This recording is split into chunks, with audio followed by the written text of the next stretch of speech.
tardes a todos y a todas, compañeros y compañeras, amigos y amigas de la votación, amigos del canal de Facebook Anual 1921, 100 años de historia. En un minuto comenzamos con nuestra sexta conferencia con María Gajate Bajo.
Amigos y amigas del canal de Facebook Anual 1921, 100 años de historia. Llegamos a la que es la sexta conferencia de nuestro segundo ciclo del curso 2022-2023. En primer lugar, agradecer a nuestro querido amigo Jesús Castillo Vidal, que nos ha hecho, como siempre, el cartel de esta conferencia. Y nada, bueno, comentaros. Esta noche tenemos con nosotros a María Gajate Bajo, que nos va a presentar su conferencia Berenguer en Marruecos, un acercamiento a su pensamiento y experiencia en el protectorado. ¿Quién es María Gajate Bajo? María Gajate Bajo es doctora en Historia por la Universidad de Salamanca desde el año 2011 y premio extraordinario de doctorado en el año 2012. Es especialista en Historia Militar Contemporánea por la Universidad Jaime I en 2016.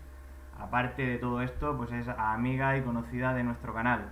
Desde octubre de 2015 trabaja como profesora interina en la Universidad de Salamanca y entre sus líneas de investigación destacan las campañas militares hispano-marroquíes, la actitud de la opinión pública ante las mismas, el pensamiento de la intelectualidad y el empleo de la propaganda de guerra. Ha publicado la monografía Las campañas de Marruecos y la opinión pública, el ejemplo de Salamanca y su prensa, y es coeditora de Guerra y Tecnología, Interacción desde la antigüedad al presente. Además, ha colaborado en varios libros y publicaciones científicas. Estamos hoy sin duda ante una eminencia que va a deleitarnos con una increíble y fantástica conferencia. Una conferencia que va a tratar, como hemos dicho, de la presencia de Berenguer en Marruecos, el significado de su paso por el norte del país, alauita, su temprana trayectoria militar en el continente africano, su protagonismo en la reorganización de las fuerzas regulares, sus reflexiones sobre la guerra irregular y obviamente su ejercicio como alto comisario.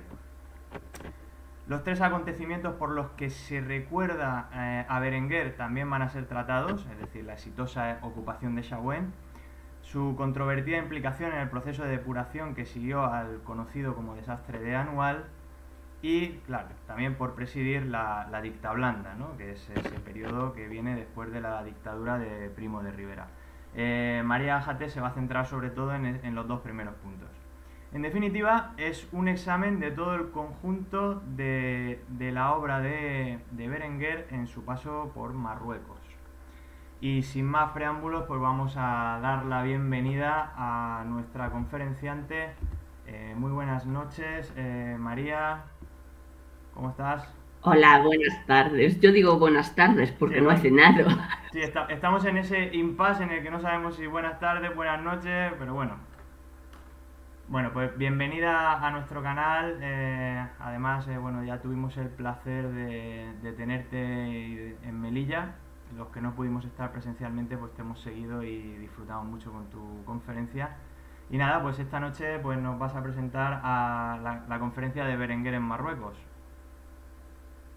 Eso es. Bien, pues sin más preámbulos y si te parece bien, pues yo te dejo y adelante y que vaya todo muy bien. Eso espero. Lo intentaré al menos. Seguro Bueno, que sí, buenas va a ir tardes. estupendamente. Vale, gracias. ¿Ahora ya puedo hablar entonces?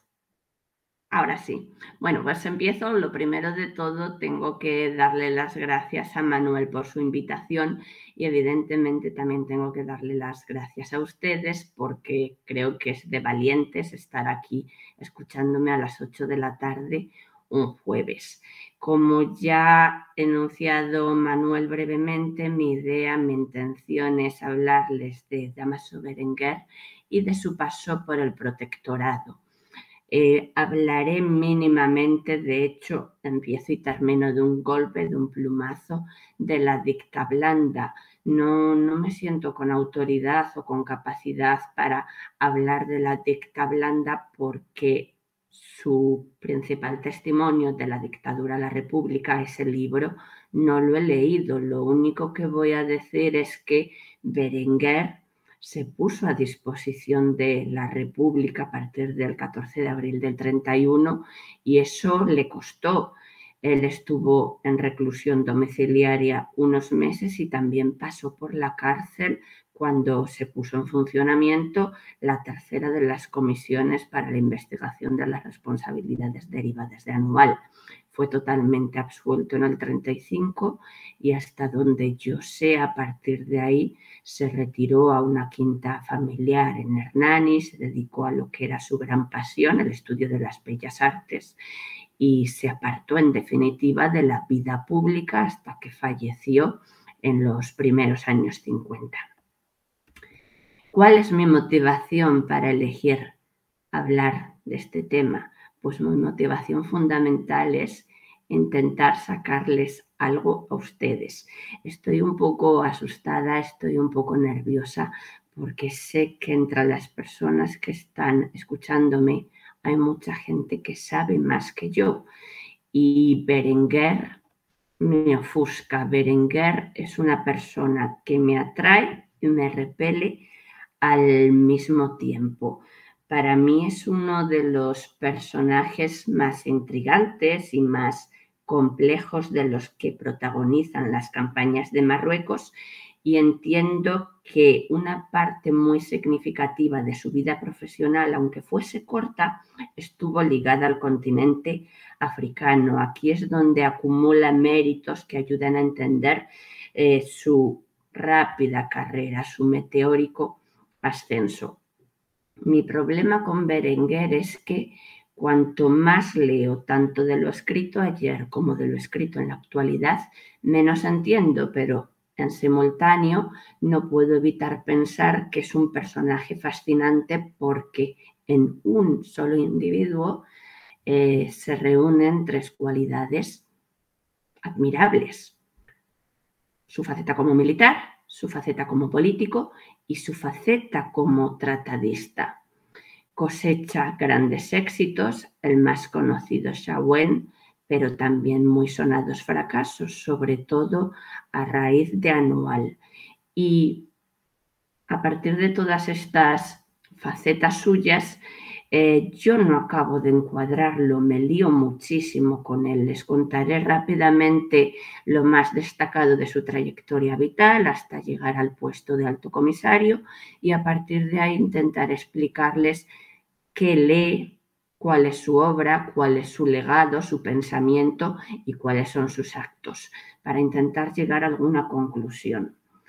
Lo primero que debo decir es que, como tantos otros, Berenguer nació en Cuba y siguió la carrera militar porque él procedía de una familia militar.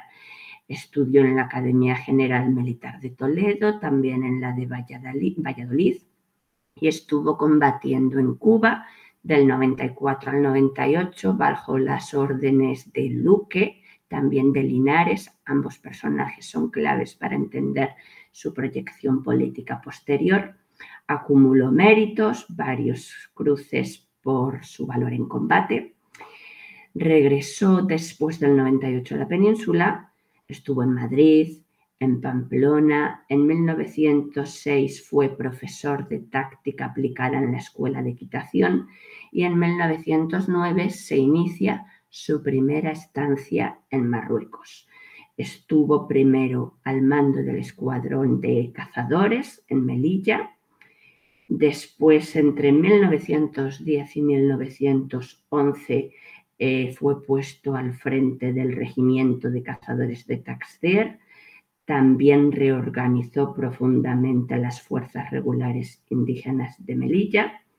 Y en 1913 se le envió a Tetuán, donde también participó en muchísimas operaciones.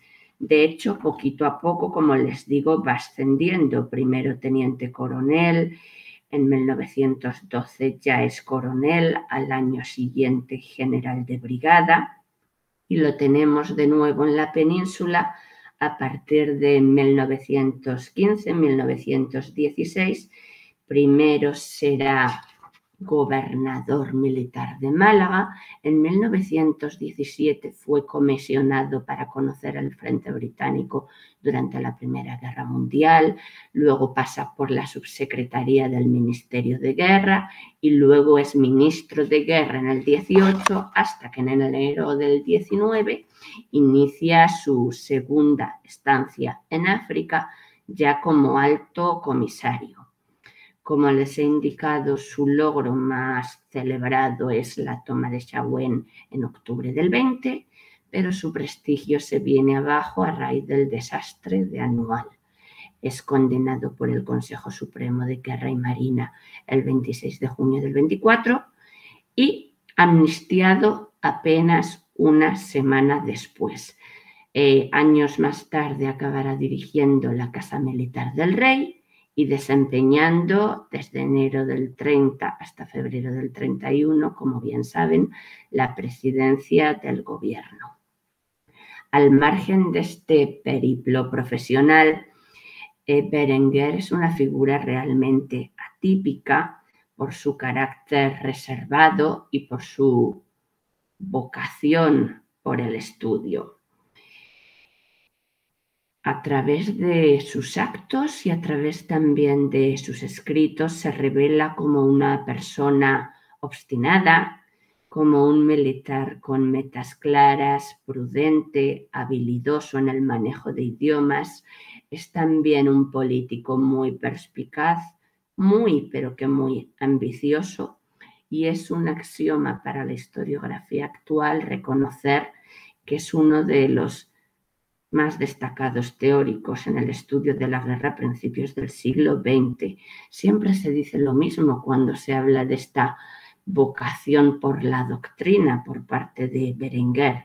Fascinación ante los progresos logrados por Lyotet en Francia, el énfasis en la atracción política, todo lo que deja escrito en un librito muy pequeño, que es este: La guerra de Marruecos, ensayo de una adaptación táctica.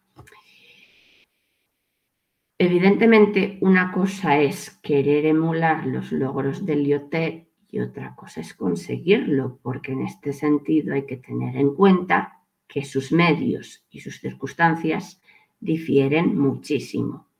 ¿Y por qué digo esto?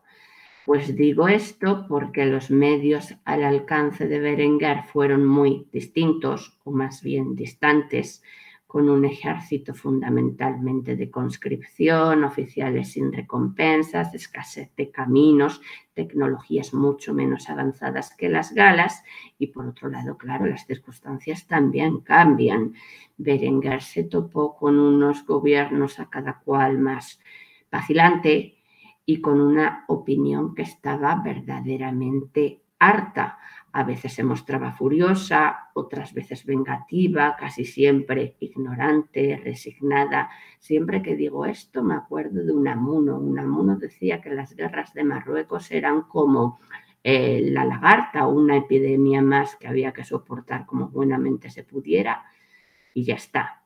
Y en cuanto a las circunstancias hay otro elemento a tener en cuenta. Evidentemente en Marruecos, quiero decir, a Francia le tocó la Chaouía y Marrakech, las regiones más ricas, mientras que España se adueñó del hueso de Yebala y la espina del Rif, tanto más espinosa en cuanto que el liderazgo que asumiría andando el tiempo Abdelkrim no se había conocido hasta el momento en Francia.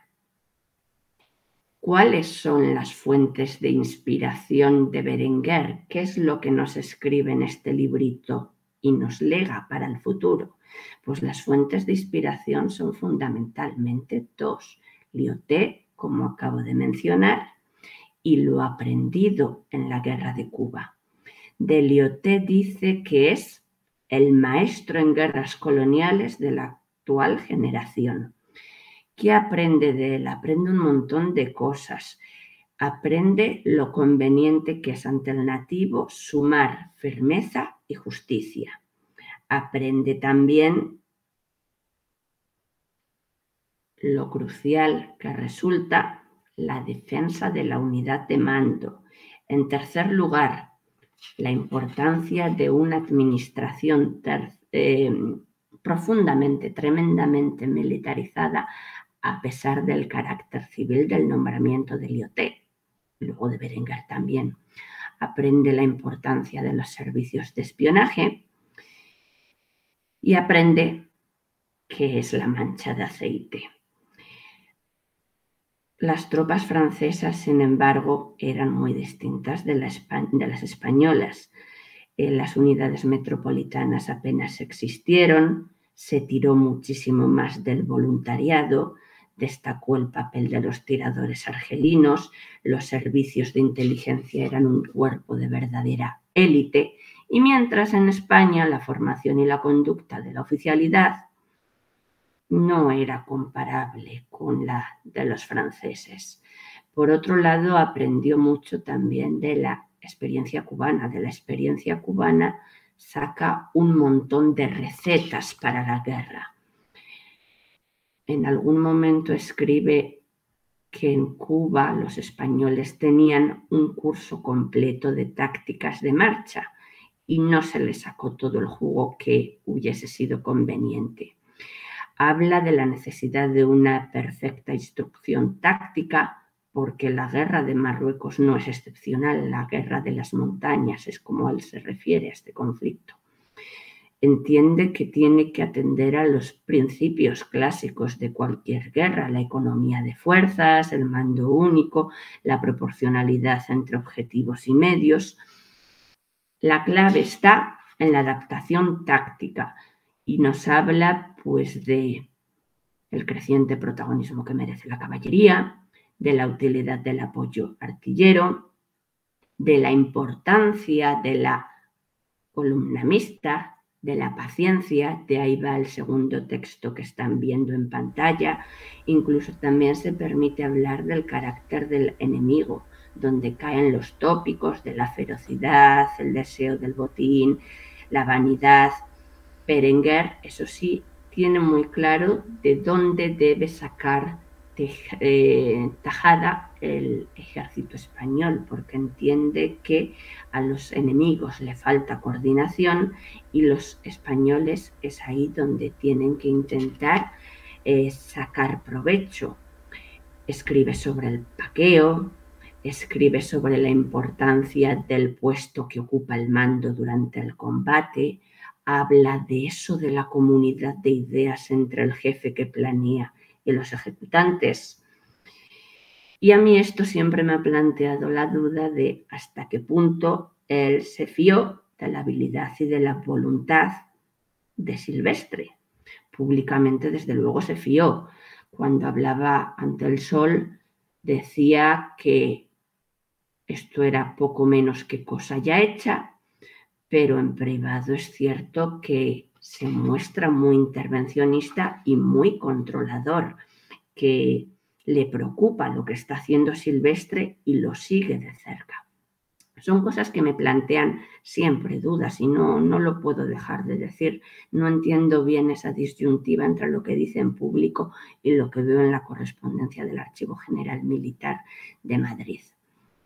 Él también habla de que es necesario dominar el conjunto, pero creo que no dominaba el conjunto, estaba muchísimo más volcado en la guerra de Yebala que en lo que pasaba en el Rif. De hecho, el 19 de julio del 21, cuando estaba en Roque Balgozal a punto de asaltar el último de refugio del rey Suni, como no controlaba la situación y el espacio, se tuvo que trasladar rápidamente a Tetuán para mejorar las comunicaciones con Silvestre y mostró sus molestias, su incomodidad por tener que hacer esto. Yo creo que se puede conjeturar muchísimo sobre esa incomodidad que le experimentó siendo el alto comisario y teniendo que dar órdenes a Silvestre, antiguo, más antiguo que él, un puesto en el escalafón de los generales de división. Pero es que en el pecado llevaba la penitencia, porque había aceptado el puesto y había aceptado el plan de tenaza que Silvestre le propuso en noviembre de 1920. El librito que les estoy comentando es sumamente interesante. También habla de lo que debe ser la diferencia entre un repliegue y una retirada. El repliegue es la interrupción voluntaria de la lucha, cuando hay lucha, porque se decide que no conviene agotar las tropas. Y el repliegue se puede y se debe hacer, mientras que la retirada es otro cantar. Teoriza mucho sobre eso. Aquí en la pantalla lo que tienen es la definición de la mancha de aceite, la aportación teórica más conocida de Lyoté, donde los avances se consolidan siempre a retaguardia, y por otro lado, esta idea de que la infantería desplegada en guerrilla debe actuar siempre con muchísima paciencia, confiando en el respaldo, en el auxilio de los artilleros. ¿Cuál es el resultado de su teoría, de lo que dice aquí? Pues el resultado es bueno en la parte occidental, relativamente bueno porque se queda interrumpido, se queda medio camino en el 21, y nada bueno en la parte oriental. ¿Qué es lo que ocurre en la parte occidental? En la parte occidental, Berenguer tenía una meta muy clara, un propósito muy firme: acabar con el poder desafiante del rey Suni. El rey Suni es un hombre novelesco, oportunista, siempre excesivo, que se adueñó del poder en buena parte del territorio que había sido adjudicado a España, en Gomara y en Yebala, y la historia de los españoles con el rey Suni es una historia de amor y odio, como nos pasa con los franceses. Ya había tenido dos grandes sufridores antes de la llegada de Berenguer a la alta comisaría. Por un lado, Silvestre, cuando había sido comandante general de Larache, decidió ya romper relaciones con este cabecilla en 1913, y este, en respuesta, había optado por poner a sus hombres en pie de guerra. La andadura de Silvestre en Larache acabó fatal, tanto para él como para el que entonces era el alto comisario, Marina, y en 1915 Gómez Jordana, siguiente alto comisario, pudo llegar a sellar un pacto donde a este jerife se le reconocía gobernador de las cábilas que se sometiesen posteriormente al Machén, al sultanato, y además recibía 200.000 pesetas mensuales, armas y municiones. Andando el tiempo, este pacto es tremendamente favorecedor para el rey Suni. Durante la Primera Guerra Mundial, la transigencia con él es enorme y llega a alcanzar cotas desmesuradas, descomunales de poder. Además, también tenía el respaldo financiero de estos personajes siempre oscuros y siempre turbios, los hermanos Manesman. Para Gómez Jordana, mantener la amistad, mantener la colaboración con el rey Suni acabó siendo una labor pesadísima, y es muy conocida esta historia de que muere desfallecido en su mesa de trabajo, víctima de un infarto, en diciembre del 18. Siempre se ha afirmado que él se sintió amargado por su obligado repliegue ante la voluntad de este caudillo y también absolutamente persuadido, de día en día más convencido de que se requería acabar, poner término a todas las políticas condescendientes con él. Para eso llega Berenguer como alto comisario a Tetuán. La historia del ascenso político hasta este cargo es interesante, muy polémica, muy debatida. Luego volveré sobre este asunto, pero a modo de introducción sí que quiero dejar claro que el puesto de alto comisario es una manzana envenenada. Desde luego no es nada, para nada, una bicoca, es un cargo duro, es un cargo muy, muy difícil. En la zona occidental, como les digo, el objetivo es obedecer al testamento de Gómez Jordana, poner fin al poder desmedido del rey suní, y el gran objetivo será Chauen. Yebala era una región montañosa, boscosa. Los preparativos de esta operación se inician ya en marzo del 19 y Chauen era una ciudad rica, comercial, fundada por moriscos granadinos, con un gran significado religioso, un nudo de comunicaciones, y se esperaba que su sometimiento tuviese efectos morales gigantescos tanto sobre Gomara como sobre el Rif. Las operaciones para tomar esta ciudad son muy, muy preparadas. Silvestre no participa en ellas. Silvestre había sido comandante general de Ceuta hasta enero del 20, pero en Chauen no participa. Es desplazado ya hasta Melilla, donde tiene más independencia, más autonomía. A Berenguer también le viene bien. Habían surgido ya algunos roces, algunos pequeños altercados mientras habían preparado una operación previa, la de Kudiarra, se me ha ido la cabeza totalmente, la de el Fondak d'Enjedida. Ahí ya se habían visto algunos malentendidos. Uno quiso irse a Melilla, al otro le vino bien, a enemigo que huye Puente de Plata.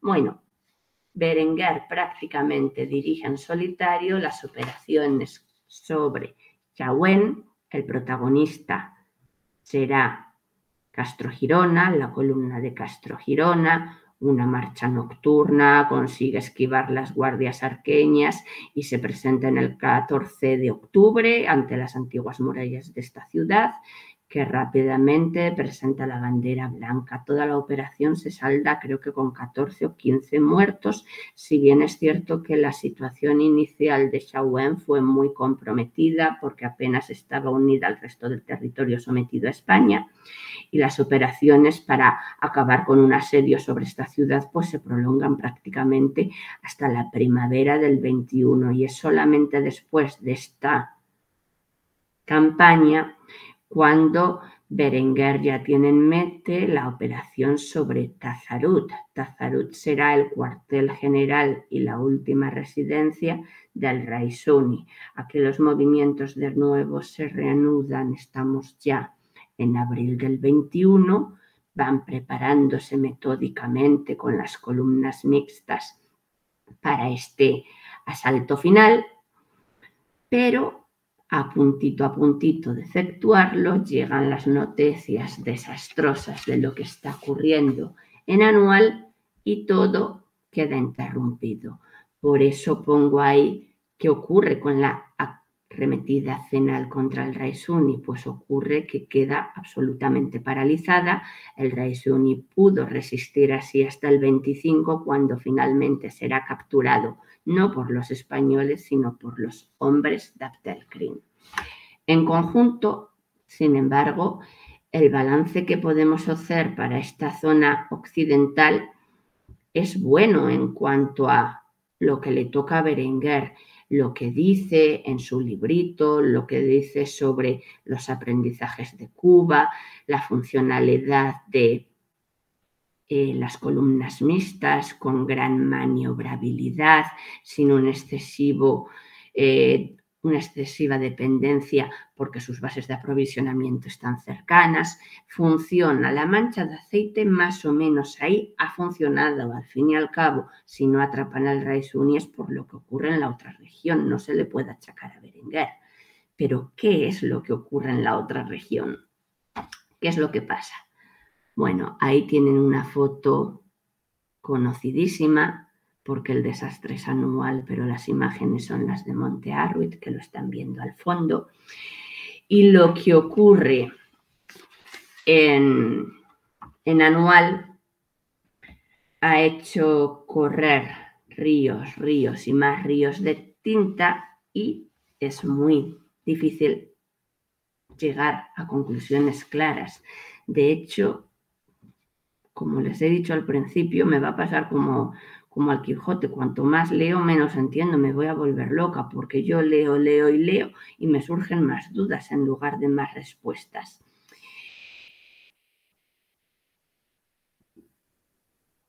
Desde el mismo momento en el que se produce el cataclismo de anual, surgen apologistas y surgen detractores.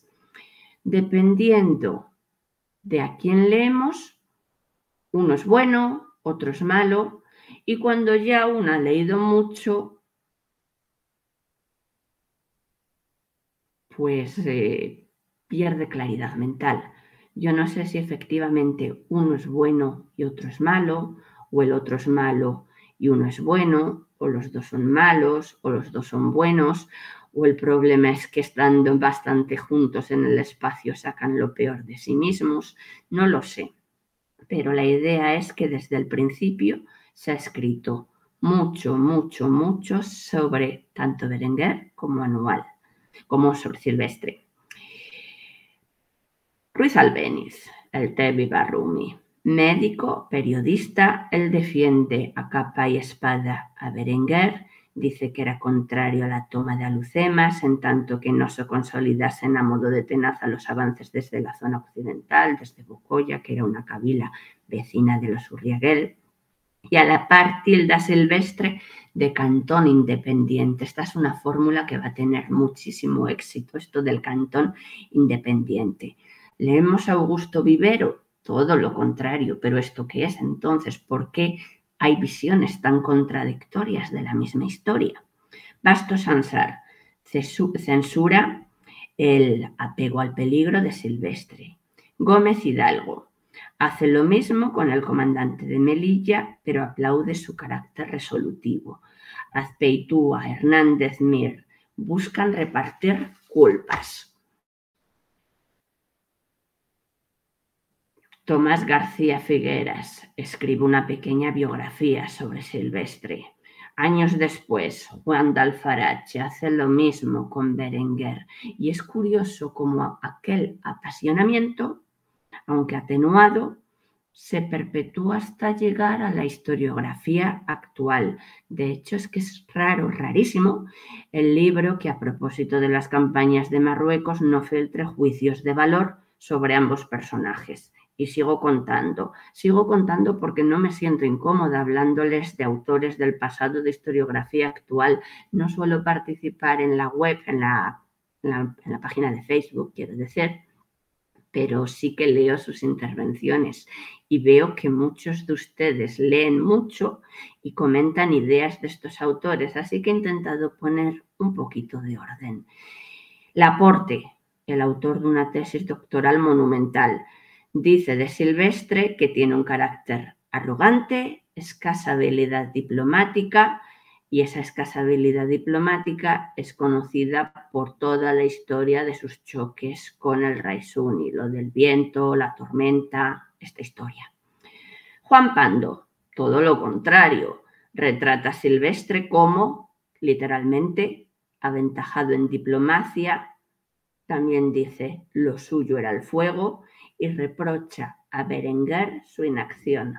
Sigo, Madariaga Destaca el difícil papel asignado a Berenguer, no le falta razón, y de Silvestre destaca su campechanía, su mirada porcina y la afición por las mujeres.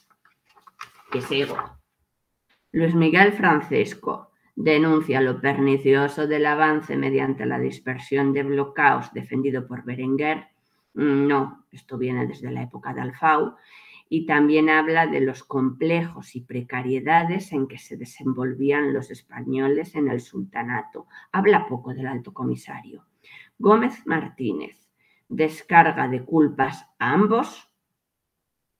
Caballero Echevarría, de los autores más comentados en la página de Facebook.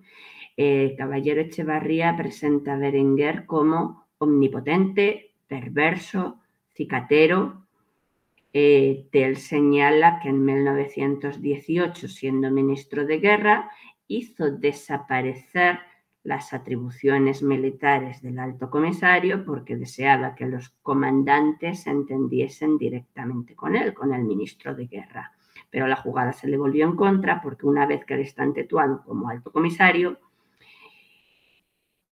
se ha desposeído a sí mismo de poderes y no parará de maniobrar hasta sentirse otra vez poderoso, primero con un decreto que logra en el verano del 19 y luego con otro decreto que logra en el 20. Volveré sobre este asunto más adelante. Caballero Echevarría es, junto con Canteras Zubieta, son ambos los que más defienden la figura de Silvestre. Albi dice que Silvestre en su correspondencia con Berenguer no era del todo claro, le achaca falta de autocrítica y al alto comisario le recrimina su carácter muy reservado y el exceso de condescendencia. Ramón Díez, que hizo una tesis doctoral en 2019, afirma que Berenguer y Silvestre eran amigos, pero que desde el paso de Silvestre por la comandancia de Ceuta, las relaciones entre ambos se habían enrarecido. También dice que al alto comisario le faltaba sentido común porque estaba muy enfrascado en su guerra de las montañas, en su guerra contra el rey Suni. Opiniones para todos los gustos. La verdad es que es muy complicado, complicadísimo poner orden en todo esto. Y yo no me quiero detener en los movimientos, en qué es lo que ocurre, porque creo que ustedes saben con muchísima más meticulosidad que yo la sucesión de acontecimientos que empieza desde Abarrán. Por cierto, Abarrán queda fuera del expediente Picasso, porque teóricamente hay que estudiar los acontecimientos desde julio y acaba pues con toda la cadena de hundimiento de posiciones hasta Melilla. Todo eso ustedes lo saben bien, han hablado mucho de la muerte de Silvestre, de la amistad o no con Berenguer, de la charla en el Princesa de Asturias, de Igeriben. A mí Igeriben me trae de cabeza, es uno de los aspectos de toda esta historia que más me fascina. Pero creo que en lugar de contarle cosas que ya saben, a lo mejor es más adecuado que hablen las fuentes. Y por eso lo que traigo aquí en estas imágenes, en este PowerPoint, es un extracto de cosas dichas por Berenguer que me parecen interesantes. Todas estas declaraciones vienen al hilo del proceso de esclarecimiento de las responsabilidades de Anual, que es verdaderamente complejo, enmarañado. Por eso he elegido esta viñeta, siempre me ha hecho bastante gracia ese monumental tocho de papeles que, según Prieto, iban a conducir al caos, a la confusión. Prieto acabará desdiciéndose de sus palabras y alabando el trabajo de Picasso.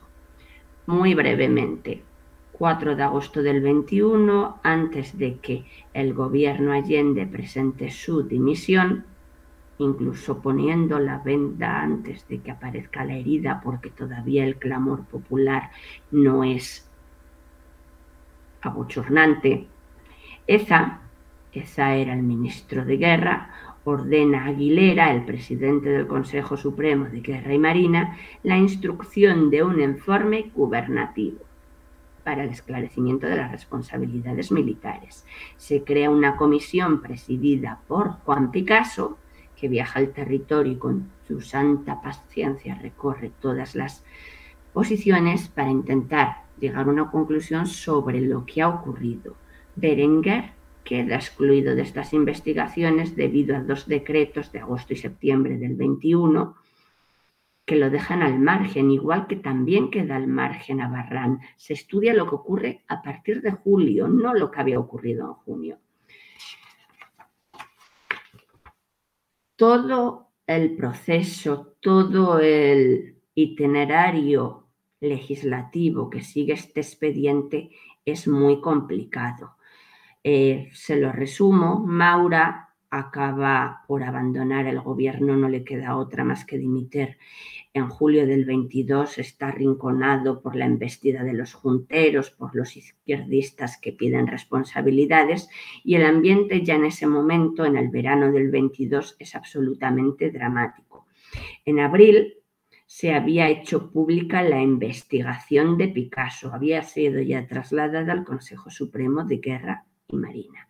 Y aquí ya empiezan a salir a la luz cosas vergonzosas.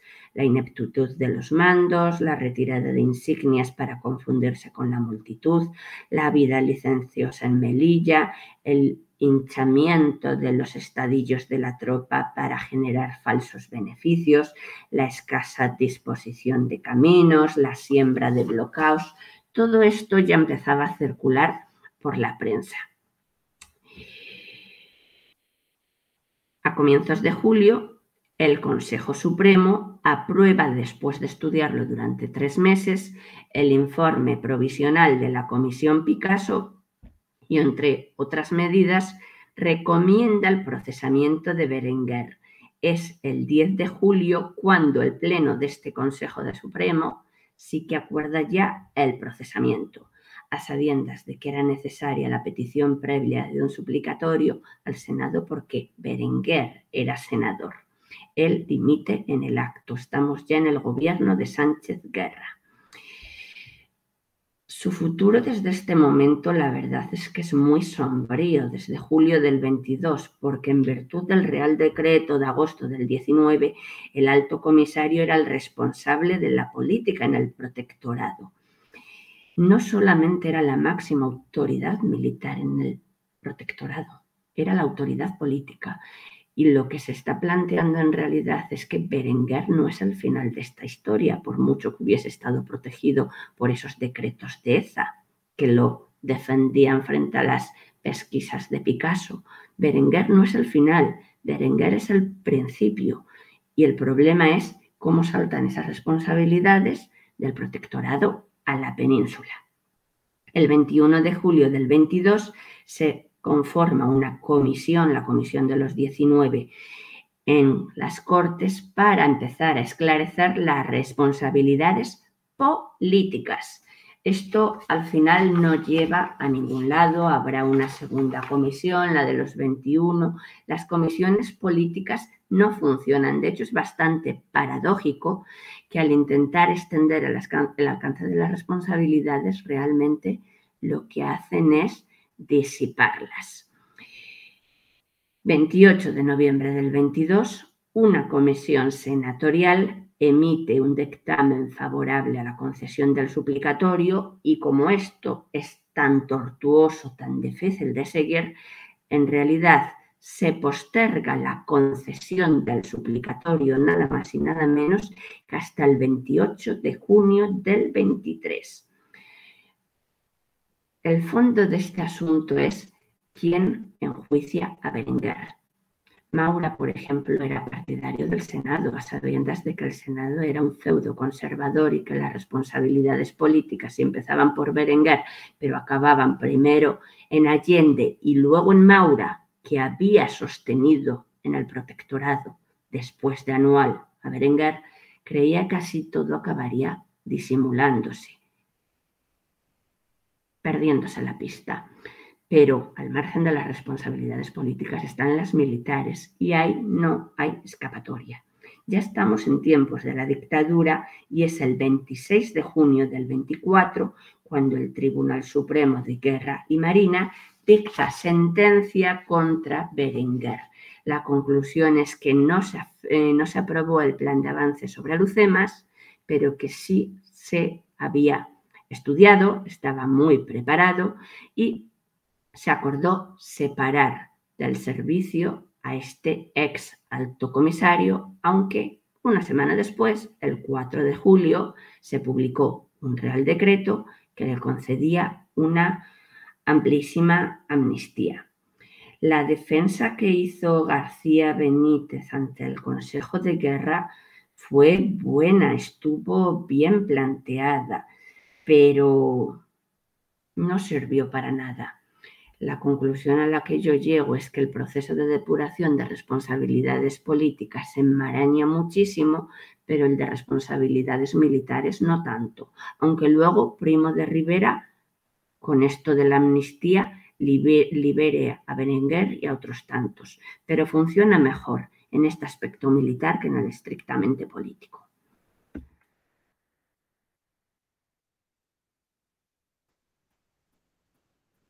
Aquí ven algunas de las primeras noticias que circulan en prensa y que sirven para ampliar las discusiones originales en el Parlamento.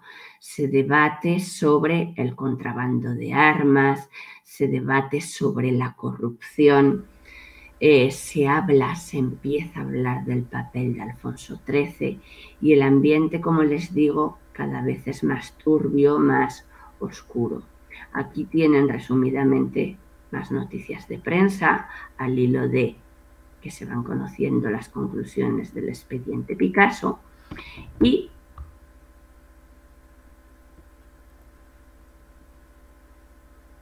llegados a julio del 23 tienen como el proceso de depuración de responsabilidades políticas realmente no llega a ninguna parte. ¿Por qué? Pues porque el 4 de julio del 24 es amnistiado.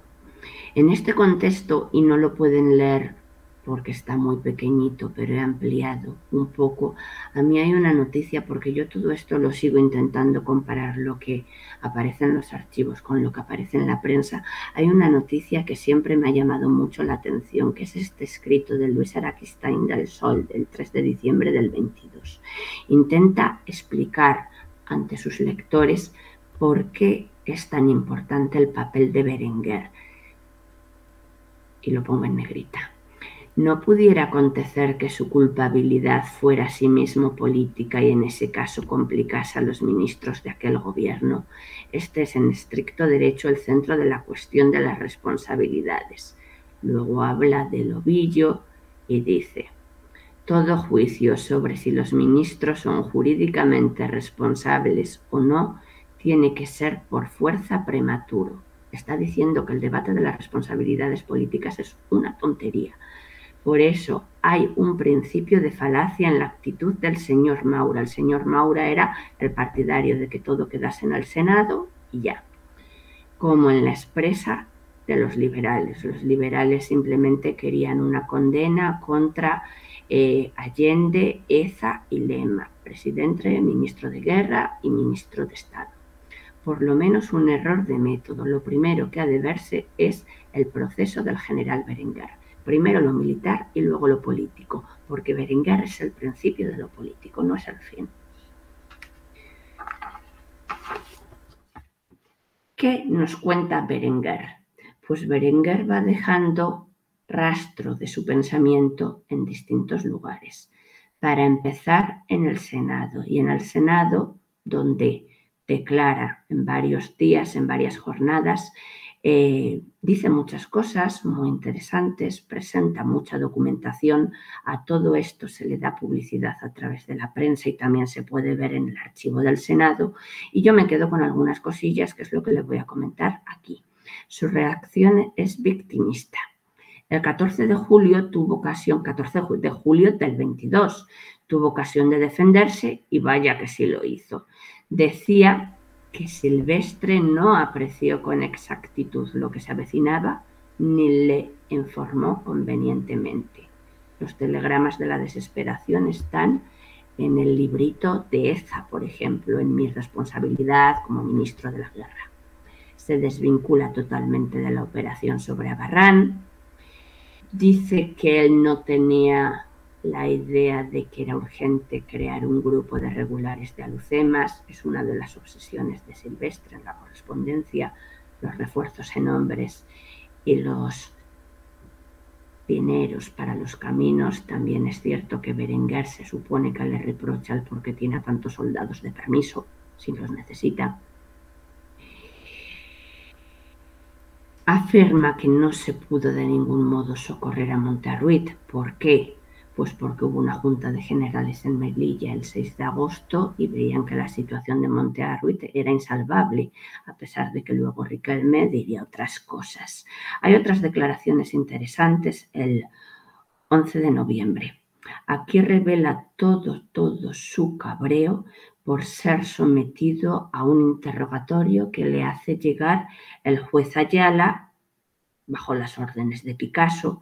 Es un interrogatorio orquestado desde el Consejo Supremo de Guerra y Marina y dice eso de aquello no podía ser y si un día antes yo no hubiera presentado la dimisión de mi cargo, la hubiera tenido que presentar en aquel momento porque, señores, las relaciones de un general en jefe con el gobierno están bien delimitadas en los reglamentos y no se puede admitir ninguna intervención en sus actos que no venga del mismo, por lo cual yo no hubiera podido aceptar la intervención del Supremo. Está negándole la competencia al Consejo Supremo de Guerra y Marina. Y me interesa mucho que utilice la expresión general en jefe, porque a veces es general en jefe y otras veces tiene el mando en jefe. Son tecnicismos, pero son interesantes. Esto de que aquí sí se reconozca como general en jefe. La conclusión a la que llego es que él no quiere ser enjuiciado por el Consejo de Guerra y Marina.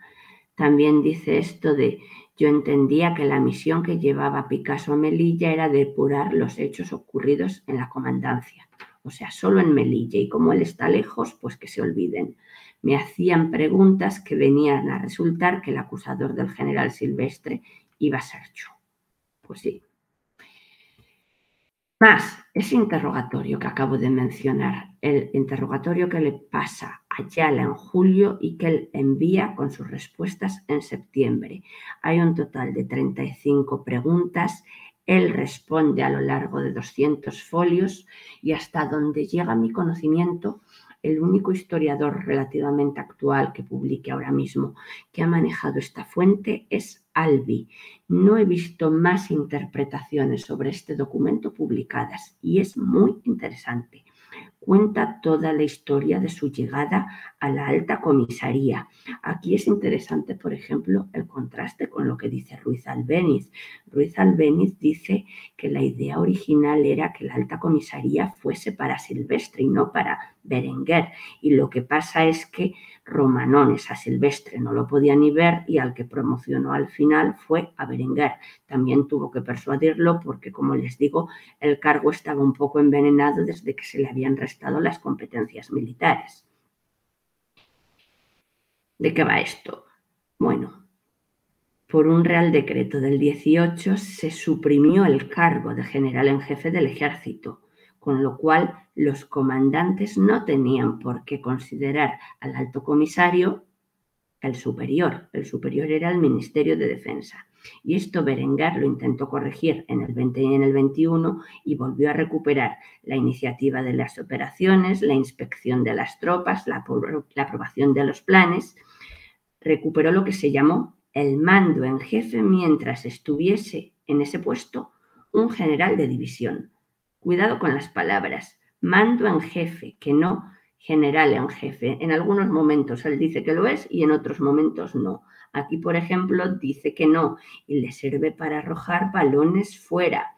Él dice también que no tenía comunicación diaria con Silvestre y que había delegado en él, avalado por sus éxitos y su prestigio, muchísimas funciones. Son 200 páginas, estoy resumiendo muchísimo. ¿Con qué me quedo también? Pues con un detalle que a mí me lleva torturando muchísimo tiempo y que si me está escuchando Santiago Domínguez Llosa sabrá de qué va, porque a él le tengo que agradecer mucho en este sentido. La historia de si hubo comunicación directa telefónica entre Berenguer y Silvestre justo antes de la retirada parcial de Anual. En el informe de Picasso hay un capitán de Estado Mayor, Sabaté, y un comandante de Sanidad, Gómez Moreno, que afirman que Silvestre y Berenguer hablaron antes de que sucediese todo lo que sucedió, que hablaron por radio antes de acordar el repliegue. Berenguer esto lo niega taxativamente. Y sin embargo, a mí Santiago me ha prestado un documento que me parece interesantísimo, que es, se lo cuento, la transcripción de una conferencia que mantienen Berenguer y Silvestre. La transcripción la hace el comandante del cañonero Laya ante el ministro de Marina porque le parece muy interesante lo que está escuchando. Y bueno, pues hablan de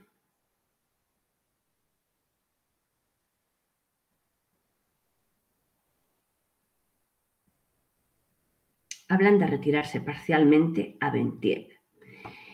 Y Berenguer responde con un quedo enterado. A mí este quedo enterado me molesta porque Berenguer era un teórico de la guerra y sabía que un repliegue y una retirada no es lo mismo. El repliegue es la interrupción voluntaria de la lucha cuando se ha empezado a combatir. La retirada es nos vamos porque nos tenemos que ir porque somos incapaces de hacer frente a lo que se nos viene encima. Y eso tiene unas repercusiones morales enormes, tanto para la tropa enemiga como para la propia. Silvestre, su idea era, como digo, ese repliegue parcial hasta Bentiep, pero es que no hay ningún plan de repliegue. Es una retirada, él muere, no se sabe muy bien cómo, y eso ya deriva en un sálvese quien pueda. Me trae de cabeza el temita este de la conversación porque aquí hay responsabilidad para Berenguer. Un quedó enterado y un argumentar que no era el mando en la zona y prefería no interferir me sabe muy a poco, es que me sabe a muy poco, la verdad. Lo ven ahí en negrita, ni cabría dar instrucciones para la ejecución de lo que imponían las circunstancias locales, que correspondía por completo al comandante general resolver.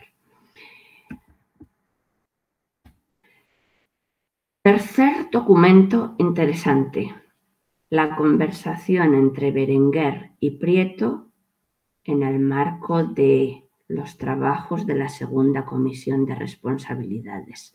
Una conversación que tiene lugar el 7 de agosto del 23. Habla, siempre para evadir responsabilidades, de circunstancias que no se podían prever. Y Prieto le pregunta, ¿el señor general Berenguer puede explicar ante la comisión qué circunstancias que no se pudieron prever fueron las que ocasionaron el desastre de Anual? Y Berenguer dice, las circunstancias de la situación momentánea.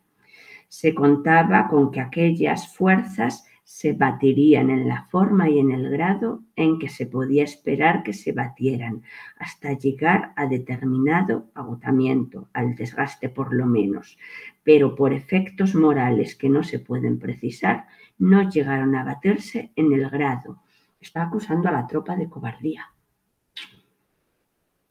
Pues es lo que hay. Yo les traigo lo que queda en la documentación. Aguantaron lo que pudieron.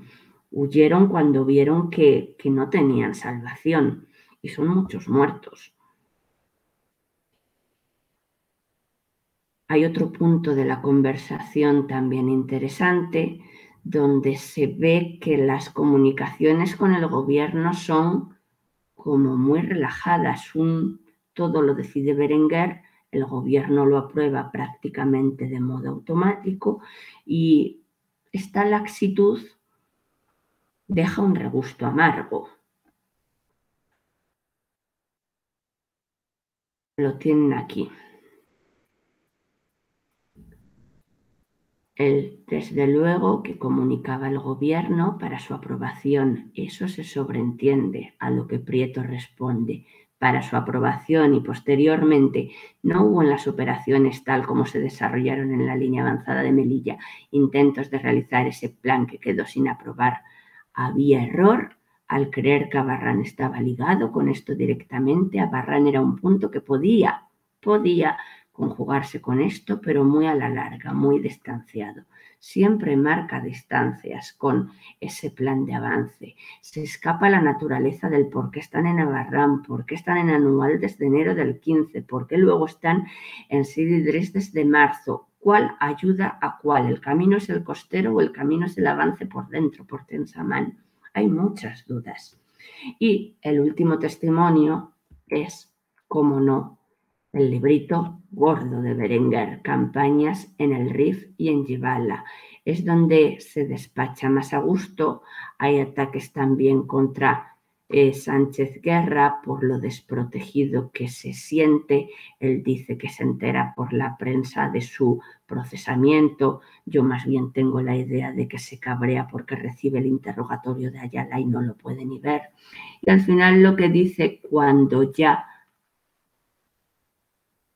dimite, sustituido por Burguete, un viejo enemigo, por cierto, dice, se hablaba de la necesidad de un alto comisario civil, nada más perturbador para una empresa de este género que el prematuro cambio. En el 18 habían intentado ir por ese camino, y prematuro será mientras no se haya consolidado la pacificación de las cabilas. Es posible que todavía haya quienes crean que allí estamos para proteger una nacionalidad. ¿Tan ciegos estamos o es que no queremos abrir los ojos a la evidencia, que no vemos que lo que aceptamos el año 12 fue construir, hacer una nacionalidad? Está abdicando de su creencia en el avance por la vía civil. Aquí Berenguer es bastante más parecido a Silvestre y de hecho en el momento en el que desaparece Silvestre del escenario, cuando a él le toca actuar como militar en todo el territorio, es cuando empieza a fluir el dinero hacia la comandancia de Melilla y cuando empiezan a tener una solución las cosas. Tengo, como les he dicho, muchas dudas y si me hacen muchas preguntas probablemente plantee más incongruencias y más incógnitas que respuestas. Para mí, episodios muy oscuros de toda esta historia son el de Abarrán, el papel de Villar, por qué van por un sitio, por qué vuelven por otro, qué pasa con los cañones, qué es eso de la táctica defensiva que para Silvestre supone el 7 de junio ocupar y que Berenguer inicialmente no lo entiende, pero en un telegrama del 18 de julio entiende que sí que había que hacerlo. ¿Qué ocurrió con esta bronca al borde del Princesa de Asturias? Hay muchísimas cosas que no entiendo. No entiendo que Morales hable en su correspondencia de un camino costero, pero luego, por ejemplo, haya una carta política del 17 de abril donde Berenguer le dice a Eza que se avanza por tierra por Tensamán. Siempre me ocurre lo mismo. Más dudas que certezas, muchas más. Y la conclusión es que a todo esto se le puso o se le intentó poner silencio a través de la actuación de Primo. Hubo una tercera comisión, como he anticipado, en tiempos de la República, pero ahí quedó la cosa y ahí quedó también el expediente hasta que en los años 90 fue recuperado y hoy, gracias a esa iniciativa de la Consejería de Cultura de Melilla, pues lo tenemos en nuestras manos. Para mí es una fuente muy útil, muy trabajosa, pero también es muy complicada. Y aunque parezca paradójico, me empeño en intentar entender Anual antes de Anual. Creo que por el hecho de que todos juegan a exculparse después de Anual, las fuentes pierden pureza. Y con esto doy por concluida mi charla. Pues María, muchísimas gracias por esta conferencia tan maravillosa que nos has dado y que efectivamente pues a todos bueno, nos ha reflejado todas esas dudas y todas esas inquietudes que todos tenemos cuando nos acercamos a la cuestión de Anual. ¿Me escuchas, no?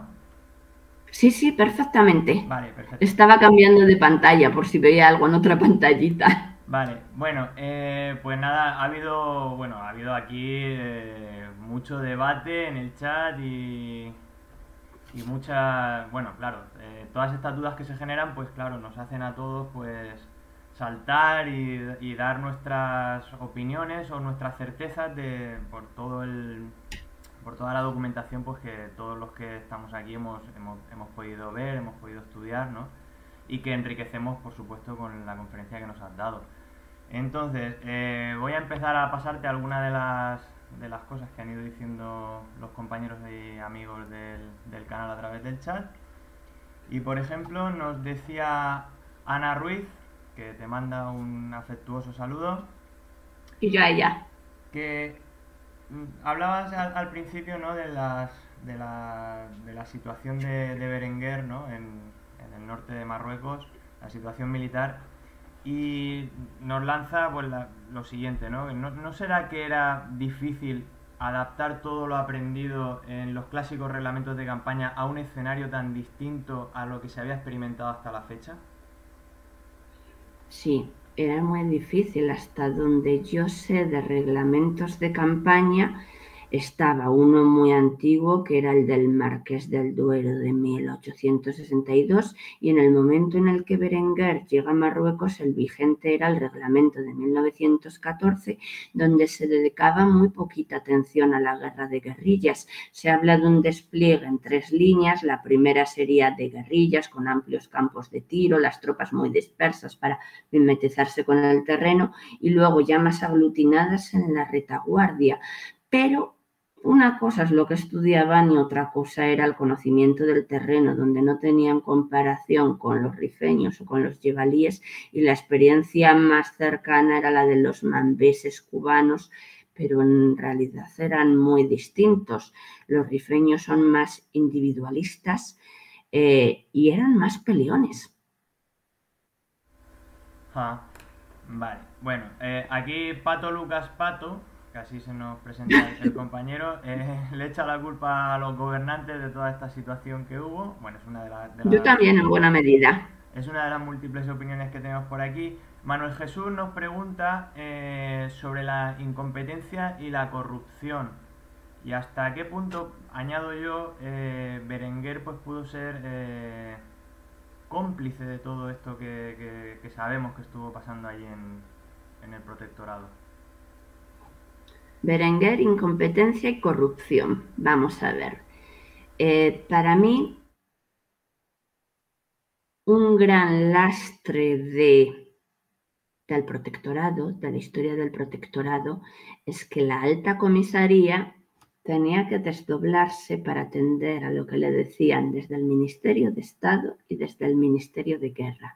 Y esta doble sujeción a la Administración Central del Estado siempre generó roces, injerencias de unos sobre otros. Aquí empieza un poco la historia de la incompetencia.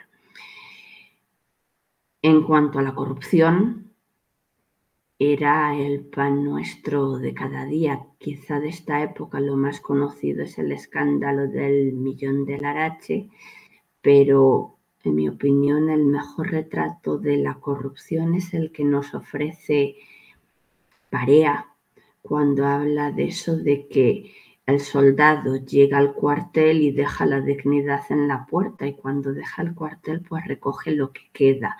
Se hacía fraude con todo ese hinchamiento de los trabajadores, de las cantidades que se necesitaban para construir kilómetros cuadrados de vía, y aquí desviaban un poquito de material. Todo era corruptela. Pues bueno, es lo que tenía. Sí, bueno, el reflejo de toda una época, ¿no? Que se ha dicho muchas veces.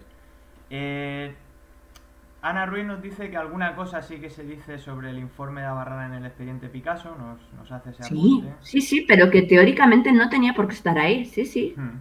Claro que se habla de Abarrán, y de Abarrán también hay un librito que se llama La verdad sobre Abarrán, que está en la Biblioteca Nacional. O sea, es que Abarrán suscita mucha curiosidad porque no se acaba de entender Villar, Capablanca, Morales, quién organiza eso, por qué el 29 le escribe Silvestre a Berenguer esto del hay que pensárselo mucho, y 2 días después con el chivatazo de que una arca de Abdelkrim se iba a situar, ¿cómo se llama esto? True Groot.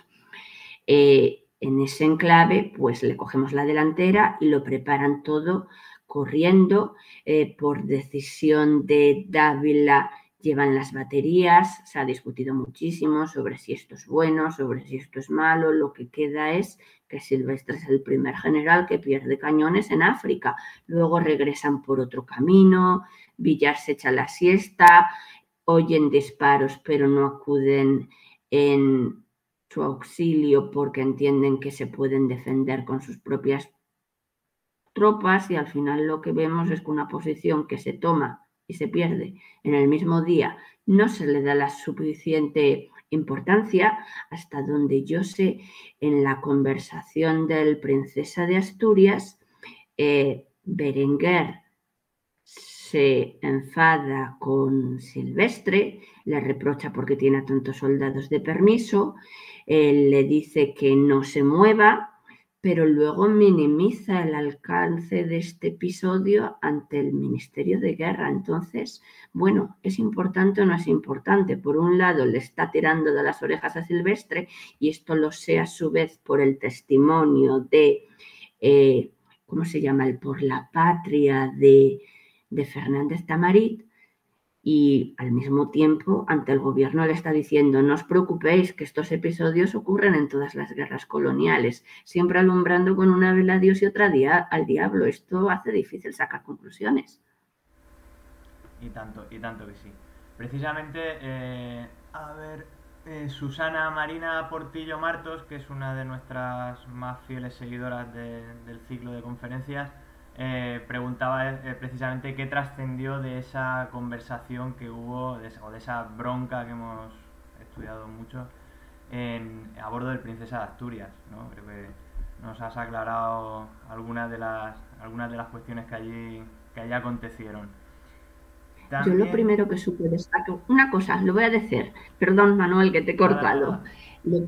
Lo primero que supe de esta conversación lo leí en un libro de Reagan, La historia de la incompetencia militar, donde se presentaba una escena en la que los fogoneros los mandan callar a ambos generales porque están alterando a la tripulación con sus gritos. Y cuando leí esta escena me sorprendía que no había nota al pie, y hay que buscar la nota al pie, de dónde sale la información. Luego, como les digo, aprendí más gracias a, es que no recuerdo el libro exacto, Todo por la Patria, una cosa así se llama. Y como le digo, una cosa es lo público, otra cosa es lo privado. Ante el gobierno se le quita gravedad, y en materia de comunicación pública, lo que dicen los periódicos, apenas se hicieron eco de lo que ocurrió. De hecho, de los poquitos que hablan de este episodio, Ramiro de Maeztu, de los poquitos. Vaya, curioso. También nos decía Susana que bueno que el airear los planes sobre Alucemas en las declaraciones del telegrama del RIF plantea que, bueno, que ella considera que es un grave error táctico. Supongo que opinarás lo Abril mismo. del 21, Berenguer, Sí. sí. Supongo que opinarás lo mismo, ¿no? Que fue un error que no Sí, supo ahí calcularlo sí. bien. Del Green leía. También nos dice Susana que por qué nunca llegaron los refuerzos a Silvestre, ¿no? Que estuvo pidiendo un tabor de regulares en Alucemas, créditos para infraestructuras. Y bueno, yo creo que es una de las preguntas que muchos nos hemos hecho y que no tiene una respuesta muy concreta, ¿no? Con los ministerios hemos tocado. Es que no. Su actitud era desesperada. Desde el 17-18 de julio estaba incluso pidiendo la simulación de un desembarco en el Salar, que no era idea suya, era idea de Morales. Nunca se agilizó ese tema y, de hecho, de cara a la galería, era un compromiso tanto de Eza como de Berenguer no enviar más tropas a Marruecos, porque eso lo considerarían un fracaso. Estaba hecho, sin más tropas. Vale. Ana Ruiz nos apunta que sí que hubo a ella sí que le consta que hubo esa comunicación en la madrugada del 22, ¿vale? De la que hemos hablado entre Silvestre y Berenguer. ¿Le puedes preguntar por qué vía le consta? Hola, Ana. Vale, pero le vas a tener tú que contrarrestar esta información porque me pide que no olvides lo de Gudia Rauda en la zona occidental, me dice. Cuando se largó a raíz porque no le quedó otra opción y ahí fue cuando llegó Silvestre, claro, como comandante general de Ceuta. Sí, ese episodio, ahí sí fueron duros con el comandante del momento. Vale. Nos dice Ana Ruiz, antes de contestar a tu pregunta, que ahora se la volveré a transmitir si no la ha escuchado, que supongo que sí. Dice que lo del Salah era idea de Morales. Pues yo lo tengo leído, sí, en un testimonio manuscrito que encontré en el Archivo General Militar de Melilla, hasta le digo la caja, creo que es la caja 1525, aunque ya no recuerdo la carpeta. Él hablaba de eso, sí. La idea viene de Morales. Vale, estoy esperando que Ana nos dé la información, pero Luego, de todos modos, eso me lo voy a apuntar y se lo digo, porque las hojas manuscritas de Morales las tengo por ahí fotocopiadas. bueno, pues no tenemos más aportaciones en el chat, María, aunque bueno, seguro que bueno, nos surgirán miles de preguntas. A ver, Ana Ruiz nos dice que las declaraciones de los oficiales que estuvieron en esa reunión del 22, pero no, espérate que no ha completado todavía la información. Bueno, no importa. María, muchísimas gracias por estar con nosotros. Hemos disfrutado muchísimo y nada, pues ha sido un enorme placer tenerte con nosotros y hemos disfrutado todos. Así lo están transmitiendo a través del chat. Y nada, esperamos tenerte en el tercer ciclo con una nueva conferencia. Y nada, darte las gracias en nombre de todos y todas los compañeros y compañeras que formamos este grupo de Anual 1921 100 años de historia. Gracias a ustedes y lo siento si no he podido ser más clara y tener ideas más conclusivas y sobre todo gracias a ti, Manuel, porque sé que te has metido en un fregado informático que es complicado, que lo haces en tu tiempo libre, que no te sobra y creo que estás animando mucho este grupo que es muy atractivo. Pues muchas gracias y buenas noches, María. Y a todos los demás, queridos y queridas amigos y amigas de la dotación, os espero el próximo 24 de abril con la conferencia de Carmen Imaz. Nos va a hablar de la literatura durante esta época española del protectorado. Y nada, daros a todos y a todas las gracias por asistir en directo a la conferencia y a aquellos que lo veáis en diferido, pues también, bueno, vais a disfrutar, bueno, habréis disfrutado ya porque me estaréis escuchando ahora que hemos terminado, de una maravillosa conferencia la que nos ha dado, con la que nos ha regalado esta noche María Gajate. Sin más, despedirme, buenas noches a todos y a todas y nos vemos el próximo 24 de abril con la séptima conferencia de este segundo ciclo del curso 2022-2023.